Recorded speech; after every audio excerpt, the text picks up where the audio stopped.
Hello, my name is Rafael Seiz Ortiz from the Department of Applied Linguistics, and this learning unit will deal with common writing mistakes in English.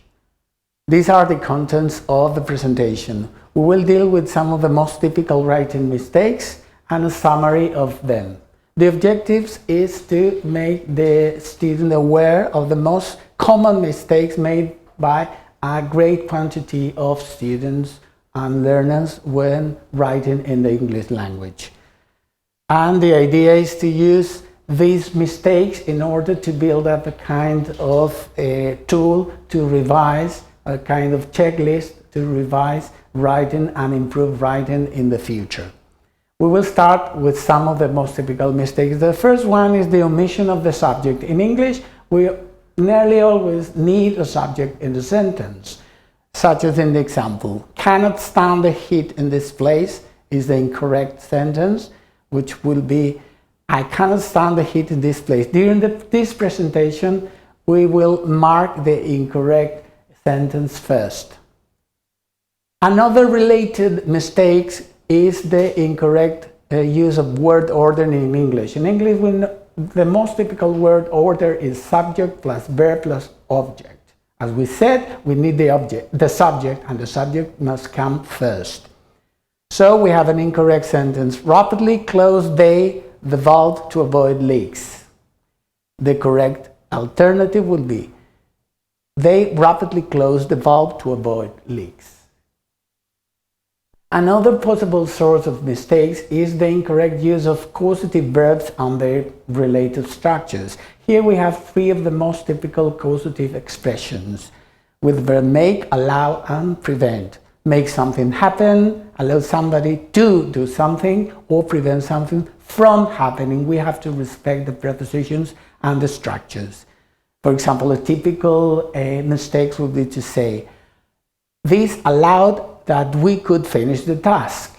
And the correct alternative would be, this allowed us to finish the task. Also, we have incorrect sentences because we don't put the correct verb form after prepositions. After prepositions other than to, normally the verb needs the ing form, with some exceptions, with other prepositions such as for, at, or of. For example, incorrect sentence would be, congratulations for solve the problem, or even worse, for to solve the problem. The correct alternative here would be, congratulations for solving the problem. Another possible mistake is the use of, this is a specific one, the use of for instead of by when we want to express the agent doing the action in a passive sentence. In this case, we need to use by. For example, protecting devices were activated for the engineers. The correct sentence, if we are expressing the agent of the action, is protecting devices were activated by the engineers. Also, a very typical source of mistakes in general is the incorrect use of connectors and linking words in general. Here we have four of the most typical mistakes.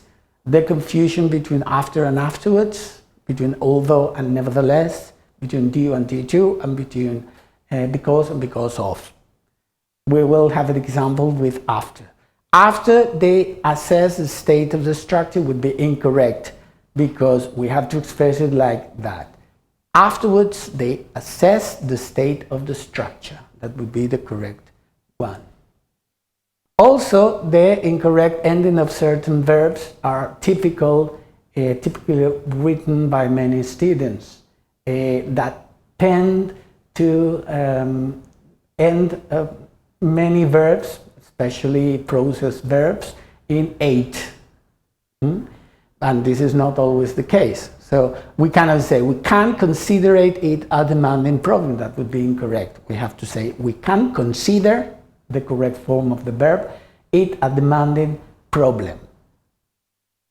Also, the incorrect use of articles is a typical and very broad kind of mistake. For example, when we are using the rule of generalization in English. That is normally without a subject, without an article. Articles have, on the other hand, very specific rules in English that we have to respect. In this case, the computers are a fundamental tool. Nowadays would be incorrect because we are talking about computers in general. Then the correct alternative would be computers without the article are a fundamental tool nowadays. There are other mistakes associated with the use of articles in general. Also the incorrect use of comparative structures. Here we have four of the most typical examples. Different of is incorrect, we have to use different from. Bigger that, incorrect, you have to use the comparative form plus than.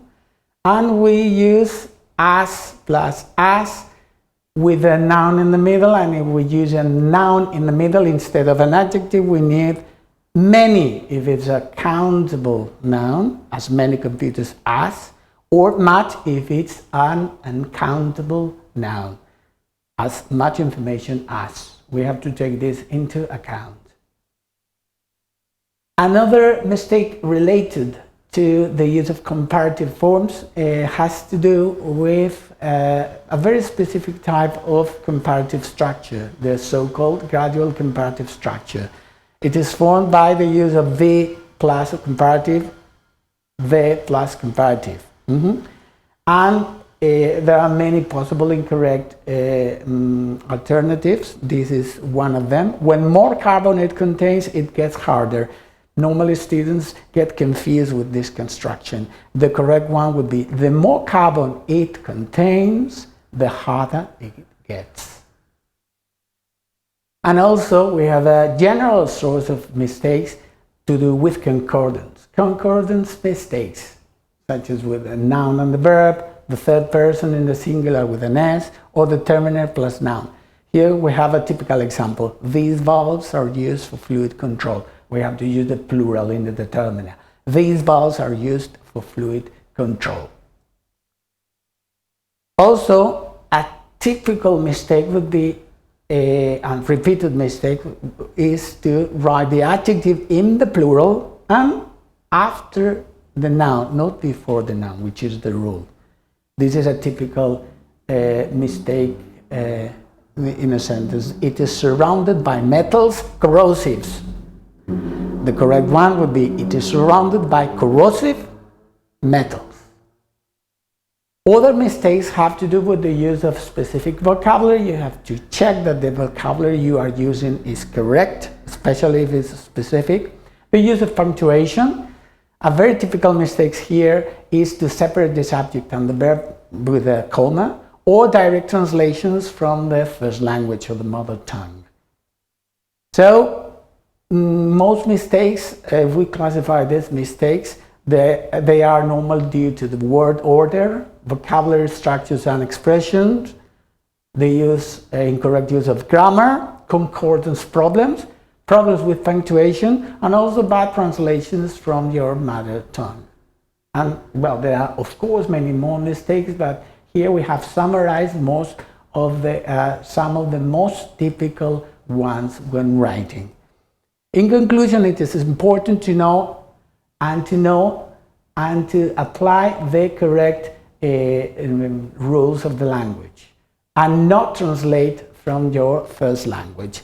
It would be a good idea always to construct a kind of checklist of common errors and use it as a checklist for revising your texts. You have always to revise and proofread your texts before finishing.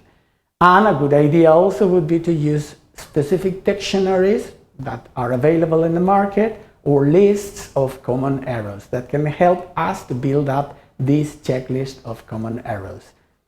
I don't know if you identified with some of these mistakes, but these were very common writing mistakes. I hope it was useful for you. Thank you very much.